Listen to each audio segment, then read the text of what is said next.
The way anime uses theaters is completely different from Hollywood. What's shown in theaters aren't always standalone stories. Sometimes they're continuations of an anime, sometimes they're reinterpretations, and sometimes they're literally just a single episode, reformatted for the big screen. So how did we get here? To answer that, we have to go back to Gundam. Compilation films didn't start with Gundam. It's always been around, so series like Astro Boy, Future Boy Conan, and Space Battleship Yamato had already experimented with it. But Gundam showed us that it can become something more. What you may not know about the original Mobile Suit Gundam is that it didn't start as a massive hit. The series was planned for 52 episodes, but due to weak ratings and sponsor concerns, it was cut short at 43 episodes, ending in January 1980, and shortly after the series ended, the network started reruns of the anime, but it was in that rerun where Gundam would get a second chance. Like so many anime series at that time, series creator Yoshiyuki Tomino was looking into making a compilation film of the series, or rather, compilation films, plural. In the March 1980 issue of Anime Age, just over a month after the series ended, he was already discussing the idea of turning Gundam into a compilation film. I mean films, plural. But he didn't want to repeat what had been done before. He specifically referenced Future Boy Conan, where the entire 26-episode story was condensed into a single 2-hour film, cutting out much of what made the series compelling. Instead, Tomino chose to reconstruct the series into his ideal Gundam story. Rather than simply compressing the story, he reworked it across 3 films, trimming unnecessary material, rewriting key elements, and even remaking parts of the animation, especially in the 3rd film, which featured newly drawn scenes, improved battles, and refined visuals. There was a lot of hype going into the compilation films. While the reruns were happening, Bandai had acquired the rights to the Gundam toy line, releasing the Gundam plastic models, or Gunpla for short, aimed towards hobbyists. And on February 22, 1981, just a year after the series ended, the first Gundam film premiered, and there was a celebration that helped promote the film. In the same month, about 15,000 anime fans gathered in Shinjuku for a promotional event for the first Mobile Suit Gundam movie called the Anime New Century Declaration. Asahi Shimbun recognized this event as the day anime changed, because for the first time, anime fans showed up in such numbers that society could no longer see anime as just children's entertainment. It had become a cultural force.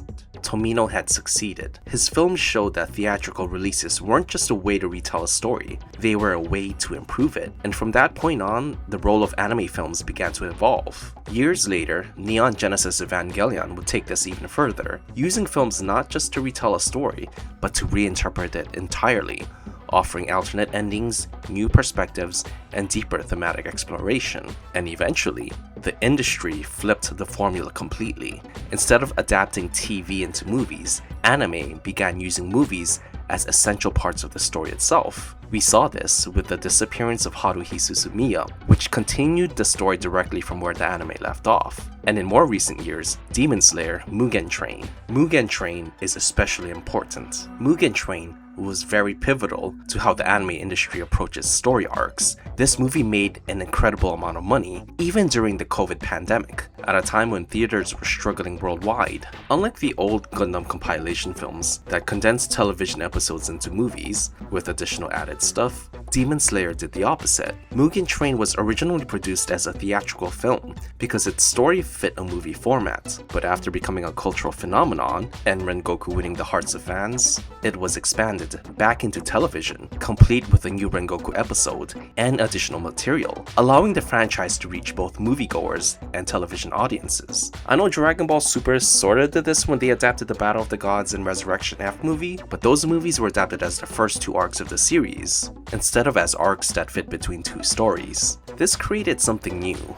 a loop between television and theater. Mugen Train picks up directly where the first season ends, so audiences didn't see it as just another movie, they saw it as something they couldn't miss. If you had been following the series, this wasn't optional viewing, it was the next part of the story. It became the highest grossing film in the world in 2020, which led to the anime industry adapting the practice of using theaters to tell the next arc in the story. It was done with Haruhi Suzumiya, but with Mugen Train, that seemed to be the right path to go. And now recently we have the Reze movie for Chainsaw Man, Haikyuu the Dumpster Battle, and now the 3 parts of the Infinity Castle. And I'm glad for this. I just love seeing anime in theaters. I just love how visible anime is these days. I love how Demon Slayer was the highest grossing movie in 2020. I love how Infinity Castle Part 1 debuted at number 1 at the US box office, beating movies like Conjuring and Downton Abbey. It even upset some celebrities. Can I say it? Go on. Fuck anime. Bro, dumbass. Him first. Fuck anime. Why, bro? Nah, bro. That is So disrespectful. I was up against it. Him came out the same week, this next weekend after whatever that was. Oh, the Demon Slayer? Was it Demon Slayer? Yeah, Demon Slayer. Oh, let me taste your tears, Scott. Your tears are so yummy and sweet. Oh, the tears of unfathomable. Anyway, here's my funny story for this video. So my first entry into Evangelion was actually the end of Evangelion. My brother rented it from Blockbuster, and I was only like 9 years old at the time. And I regret having lasagna and orange juice that night.